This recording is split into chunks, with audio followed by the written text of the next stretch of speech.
Il faut déjà noter que la CCIT est une institution centenaire. C'est l'une des institutions les plus anciennes de ce pays. La CCIT, en gros, c'est l'interface entre les pouvoirs publics et le secteur privé. En ce sens, la CCIT fait des propositions au gouvernement en prenant en compte tous les retours que les opérateurs économiques font sur l'environnement économique et donc voir avec les pouvoirs publics comment y remédier. La CCIT aussi accompagne les opérateurs économiques par des formations, par de la sensibilisation, par la mise en relation avec d'autres partenaires d'affaires. Et la CCIT aussi construit certaines infrastructures qu'elle gère pour le bien commun. La vision de la CCIT, elle n'est pas personnelle, elle suit la vision de l'État. Donc la CCIT mène des démarches et des activités qui vont dans le sens de la vision que l'État a pour le développement économique du pays. Comme je vous dis, aujourd'hui par exemple, vous avez un centre agréé qui accompagne les opérateurs économiques, les primo-opérateurs économiques, les jeunes qui viennent de commencer, qui viennent d'ouvrir une entreprise. Peut-être qu'ils n'ont pas les capacités de gérer leur comptabilité, de gérer leur fiscalité. Donc nous, on vient en accompagnement parce que l'État veut que les gens créent des entreprises. L'État veut que les gens entreprennent pour rendre dynamique notre économie.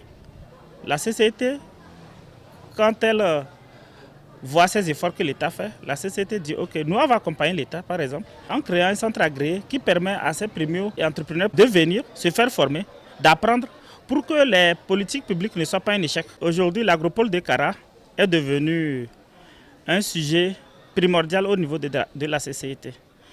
L'agropole de Kara, pour ceux qui ne savent pas, c'est un grand projet impactant au niveau de la région Kara où l'État essaie de faire de la région un pôle économique lié à tout ce qui est domaine agricole, donc production, transformation, etc. etc. La CCIT est aujourd'hui en pleine réflexion autour de ce projet pour voir qu'est-ce que la CCIT peut apporter, qu'est-ce que la CCIT peut faire pour accompagner l'État pour la réussite de ce grand projet.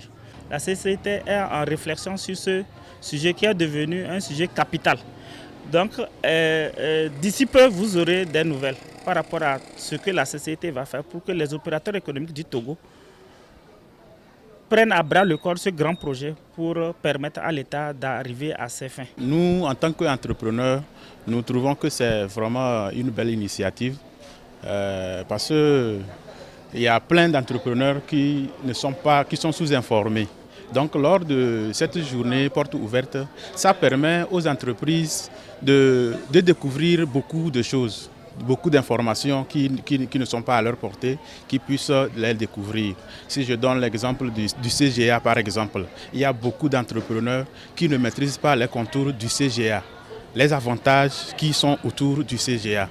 Maintenant, au niveau les entreprises aussi informelles qui ne connaissent pas aussi la chambre de commerce, c'est l'occasion aussi d'avoir des informations, la formalisation des entreprises, la carte CFE. Je trouve que vraiment ce jour est un jour très important dans la vie des entrepreneurs. Nous avons un intérêt pour cet événement parce que la CCIT nous accompagne dans plusieurs domaines. Par exemple, moi qui suis ici, par le passé, j'avais négligé de payer les impôts, c'est-à-dire l'OETR. Leur formation nous ont permis à ce qu'on a pris conscience que effectivement, en le faisant aussi, ça va aussi de notre intérêt. Ils nous ont formés comment également payer juste les fonds, comment faire les états financiers, tout ceci, ça nous a facilité. Donc c'est le pourquoi nous sommes très contents pour cet événement que nous allons aussi accompagner avec la CCIT. Ensemble, nous allons faire la marche pour qu'on ait le développement de notre milieu.